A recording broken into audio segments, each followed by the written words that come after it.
am I here with today? Mohammed Bengati. And for those that don't know, what industry did you decide to pursue a career in? Real estate. How long have you been in the business for? 16 years, 17. And what are you doing in real estate? Property developer. We're the guys behind the first Bugatti residences in the world, the first Mercedes-Benz residences in the world, and the first Jacob & Co residences in the world. What was the most amount of money that you've made in a single year? I would say almost $5 billion. $5 billion.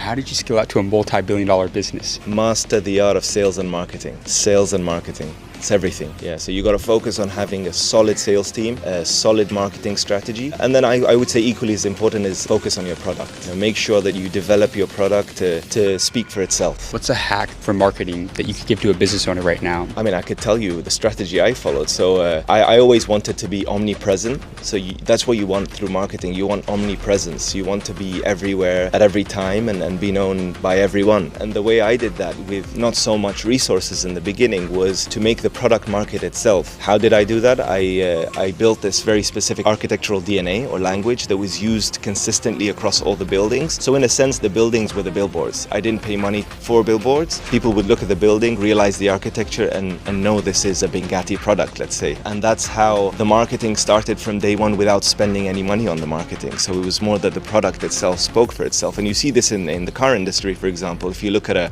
Bugatti, you can tell it's a Bugatti without being told it's a Bugatti. So that was sort of the strategy that I followed. The product market itself, and then obviously you develop other strategies. You build a team. I'm very big on digital marketing personally. I believe it's the best marketing strategy that exists right now. Yeah. So I'm not so big on traditional techniques. You brought up how you've been in the business for 16, 17 years. A lot of entrepreneurs, they get shiny object syndrome. They want to diversify, jump from industry to industry. How important was it for you learning how to focus on one thing and stay in that game? It was indispensable. I think it was the most valuable lesson I learned, to focus on one core and expand in that. I mean, in my opinion, that's how a lot of wealthy people make their wealth. I think one of the mistakes I made was diversifying into different sectors and not focusing on one core. Because I think you can diversify within the core itself. To give you an example, you could do luxury real estate, you could do mid-market real estate, you could do lower-end real estate. You could do so many different product lines within the same core and achieve scale, let's say, in your business. So that's the lesson I learned. So in other words, vertical integration. Absolutely, vertical integration. Once upon a time, I did real estate, I did restaurants, I did a juice factory, I did so many different businesses, and then I learned that focusing on one and scaling that into a monster was the way that worked for me. How important has faith been for you throughout your career? Everything. Everything.